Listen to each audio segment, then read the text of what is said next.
Hola, buenas, me llamo Iván para todo aquel que no me conozca y en esta ocasión voy a hacer una crítica a este vídeo que tenéis en pantalla, que se llama Agustín Laje y Marxismo Cultural en 4 minutos.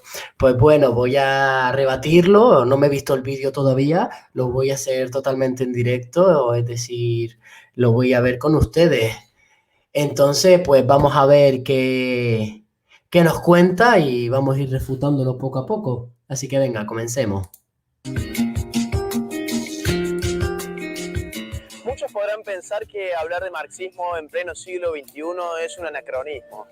El muro de Berlín ya cayó, la Unión Soviética se hizo trizas, pero sin embargo, la verdad es... Bien, para empezar, dice que el muro de Berlín cayó y la Unión Soviética se hizo trizas, como dando a entender que fue una cosa al azar, aleatoria, que son las reglas del mercado, ¿no? O dejando caer al abstracto, como que no es analizable. Pues bueno, la Unión Soviética la destruyeron desde dentro los burócratas que estaban en contra de Stalin y del socialismo, pues entonces por eso cayó. No fue, la tiraron, sería la terminología adecuada. No es que cayera de un día para otro por la cara. Y bueno, y el muro de Berlín lo derribaron porque le interesaba acabar con la parte socialista. Entonces no son antecedentes hechos del azar, son cosas planificadas por el capitalismo. Venga, continuamos. Es que los pensamientos del marxismo clásico siguen dando vida al pensamiento intelectual y práctico de la nueva izquierda de hoy, que se hace llamar post-marxista y que nosotros llamamos marxismo cultural. Bien, todo aquello que se haga llamar post-marxista no es marxista, es una basofia ideológica, no es lo que defendemos. Nosotros defendemos el marxismo-leninismo, punto, porque el marxismo tiene sus propias formas de analizar la realidad. Tiene la dialéctica, que es el continuo ciclo de cambio, totalmente eso, ¿no? Un ciclo de que pasa una cosa y posteriormente la consecuencia de lo que pasó anteriormente y así, es un ciclo continuamente de lo que pasa. Entonces, al tener nuestra propia forma de analizar la realidad, no podemos decir postmarxista porque no sería real, no es lo que defendemos. Entonces, todo aquello que se haga llamar postmarxista es reaccionario y no es nada real. Pero bueno, continuamos. Para comprender esto hay que entender que Marx tenía una filosofía de la historia bien clara. Para Marx, la historia del hombre era la historia de la lucha de clases. La última gran lucha entre las clases iba a ser entre la clase obrera y la clase de los burgueses. La primera iba a aplastar a la segunda y iba a traer la sociedad del comunismo a nuestras tierras. Sí, bueno, te saltas el socialismo. Es decir, nosotros claro que defendemos la lucha de clase, que es cuando tú estás trabajando en el Mercadona, tú cobras 1.200 euros, un ejemplo. Pero finalmente la tienda hace 60.000 euros de beneficio. Estamos hablando de beneficio, no de coste. Que puede haber costes y puede haber tal. No, estamos hablando únicamente de beneficio. Entonces, eh, ten en cuenta que las tiendas en un día ya tienen pagada toda la plantilla, ¿sabes? Entonces, todo lo demás son plusvalías que se extrae el capitalista. Por tanto, nosotros creemos que los obreros se tienen, es decir, los trabajadores se tienen que organizar para que los capitalistas no vuelvan a recoger plusvalías y se quede las plusvalías el propio pueblo. Hay diferentes formas de hacerlo, estatalizado, directamente socializado, que es finalmente la regulación económica para se ahorra, se gana tanto dinero en una empresa, pues ese dinero se invierte en sanidad, en educación, en transporte, en comida, etcétera, etcétera, etcétera. Es decir, estamos produciendo para la propia población y no para la clase capitalista. Entonces, cuando esto se está ejerciendo y ya no hay diferenciación entre capitalistas y obreros, estamos en el socialismo antes de llegar al comunismo, que te lo saltas. Y el fin de las clases como tales. Asimismo, Marx tenía una teoría social que podría ser representada con la forma de una casa de 2 pisos. En el primer piso de esta casa social, Marx ubicaba todo lo que tenía que ver con la economía, las relaciones de producción y las fuerzas productivas fundamentalmente. Y en el segundo piso de esta casa, Marx ubicaba todo lo demás, la filosofía, la religión, el derecho, la moral, la cultura, etc. De esto se desprendía una teoría revolucionaria bien clara. Para hacer estallar esta casa, había que hacer estallar el primer piso, porque si hacían estallar el segundo piso, el primero se mantenía intacto. Entonces, pelearse a un nivel cultural para el marxismo clásico era como pelear contra un fantasma, contra un mero reflejo. Más o menos tiene razón en lo que dice, lo que voy a matizar un par de cosas. Nosotros creemos que luchar cultural, que es una tontería, la cultura nos hace personas.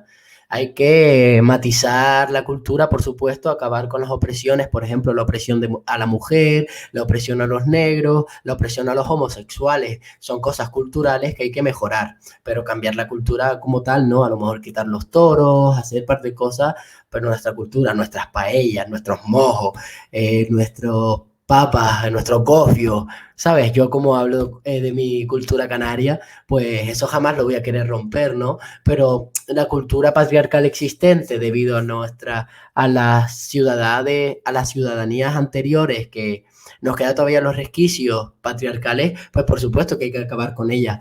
Pero nosotros decimos que primero hay que cambiar la economía y posteriormente la cultura, porque finalmente lo que nos está oprimiendo es el no poder llegar a fin de mes, el no tener dinero para poder pagar una casa. Es decir, casi el 90% de los problemas dentro del capitalismo es el propio dinero. Entonces, pues por eso primero hay que cambiar cómo miramos los medios de producción para socializarlos y posteriormente nos preocupamos en acabar con la opresión a la mujer, en acabar con la opresión a los homosexuales, etcétera. Así que bueno, continuamos. Este paradigma mostró rápidamente sus fallas. Por un lado, la revolución del marxismo llegó no a Inglaterra, no a Francia ni Estados Unidos, es decir, no llegó a las sociedades del capitalismo industrial avanzado, sino a la Rusia feudal. Y por otro lado, los obreros en los países capitalistas avanzados empezaban a experimentar condiciones de vida cada vez mejores. Ya no eran los mismos obreros de los cuales Marx hablaba. Aquí tengo que decir que dice, no, porque cada vez tenían vidas mejores, por supuesto, pero empezaron a tener vidas mejores una vez la Unión Soviética se había establecido. ¿Por qué? Porque tenían miedo a tener una revolución en Estados Unidos, en Inglaterra, en Francia. Entonces que empezaron con ese pequeño estado de bienestar, que no era el estado de bienestar, que eso comenzó en la Segunda Guerra Mundial, sino antes de ello. Es decir, que daban algún beneficio a la clase trabajadora para que no se rebelara. Entonces eran los capitalistas dándole migajas a la población para que no se rebelara. No era porque el capitalismo es lo mejor del mundo, como este lo intenta plantar. Pero bueno, continuamos. En su tiempo. Ya no eran aquellos que no tenían nada que perder más que sus cadenas. Los obreros de ese momento, de la primera y segunda mitad del siglo XX, tenían mucho para perder. Su casa, su automóvil, su televisor, etc. Bueno, esto es falso porque la mayoría de las personas que tienen casa, coche y tal, tienen una hipoteca detrás, ¿no? No es su casa. Es como no pagues, te la quita el banco. Ya hemos visto todos los desahucios y todo lo que sigue pasando, ¿no? Entonces, sí tenían mucho que ganar, que era quitarse esa hipoteca y poder tener la casa asegurada. Tenían mucho que ganar. Lo que pasa es que no eran personas conscientes de todo lo que tienen por ganar, que es el socialismo. Estaban más preocupados por cambiar el automóvil que por cambiar el mundo. Entonces, esto llevó a muchos teóricos. Exacto, están más preocupados por cambiar el automóvil que por cambiar el mundo, es decir, tiene una alineación, es lo que Marx llama alineación. Del marxismo tradicional a empezar a repensar los postulados básicos de la teoría marxista. Podemos citar, por ejemplo, el caso de Antonio Gramsci, quien empezó a darle una mayor importancia a la cultura y empezó a hablar del rol de los intelectuales en la configuración de la hegemonía. Podemos hablar también de la Escuela de Frankfurt. Bien, Escuela de Frankfurt. Aquí quería llegar yo. La escuela de Frankfurt, les voy a explicar antes de escuchar a este tío mi punto de vista. Mi punto de vista es que la escuela de Frankfurt estaban pseudo marxistas, pseudo, no eran marxistas, pseudo marxistas, que se hacían llamar marxistas. Y bueno, el capital le interesó esa transgiversación del marxismo porque para el capital era mucho más cómodo el, el pagar a cuatro tíos que no tenían la preocupación de cambiar realmente la sociedad de clase, pues entonces los financiaba y empezó con todas las teorías posmodernas existentes a día de hoy. Fue como esa degeneración. Entonces, pues eso no es marxismo, es degeneración del marxismo. Pero claro, a esta persona le interesa llamar marxismo a toda aquella degeneración para meternos a todos en el mismo saco y decir, mira la mierda que es el marxismo. Cuando nosotros también admitimos que la escuela de Frankfurt solamente lo que había hecho es esa degeneración ideológica de nuestras ideas. Entonces, si quieres criticar el marxismo, critica el marxismo desde la realidad, leyendo a Marx, a Lenin, a Engels, a Stalin, a Rosa Luxemburgo, y a cientos y cientos de marxistas existentes, no diciendo la escuela de Frankfurt, cuando la escuela de Frankfurt vamos a estar de acuerdo, tanto tú como yo, que es una basofia ideológica. Incorporó la teoría psicoanalítica de Freud para explicar no ya la explotación del capital, sino la opresión cultural. Y finalmente, más aquí, en nuestros días, podemos hablar del propio Ernesto Laclau, que dejó a un lado inclusive la clase obrera como sujeto revolucionario arquetípico del marxismo clásico, para hablar sobre la necesidad de construir nuevos sujetos de la revolución, que incluyen a feministas, indigenistas, ecologistas, etc. Exacto, exactamente lo que he estado diciendo. Ya el sujeto revolucionario no son los trabajadores. Ahora el sujeto revolucionario para esta gentuza es el feminismo, el indigenismo, el ecologismo, es decir, todas las luchas parciales que tiene el capitalismo y que el año pasado el orgullo gay estaba patrocinado por Coca-Cola, ¿sabes? Por Coca-Cola. Entonces son solamente luchas parciales que el capitalismo perfectamente va a poder moldear para sus intereses de clase. Entonces, eso no es marxismo ni es nada. Es una degeneración del marxismo financiada por los capitalistas para dejar de lado el marxismo real, que cuando el sujeto revolucionario será siempre la clase trabajadora. No será ni el feminismo, ni el ecologismo, ni nada por el estilo. Es la clase trabajadora, porque es lo que sufre la opresión del capital todos los días. El resultado de estos movimientos teóricos es sencillo. Hoy tenemos una nueva izquierda, un marxismo cultural, que ya no habla más de revoluciones armadas, sino de revoluciones graduales y pasivas.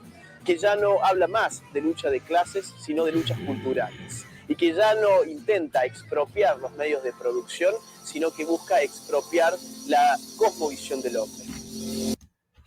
Es decir, estos energúmenos, es decir, los de la Frankfurt y posteriormente todos las luchas parciales, no es más que una degeneración del marxismo. Nosotros seguimos buscando la expropiación de los medios de producción para posteriormente socializarla. Que el dinero no vaya a un capitalista, sino a los obreros. Entonces, no digas que eso es marxismo, porque eso no es marxismo, eso no es lo que defendemos. Y bueno, hasta aquí el vídeo, ahora saldrá aquí lo... Sí. Ya aquí ha terminado todo, así que bueno, muchas gracias por verme, un saludo y hasta la próxima.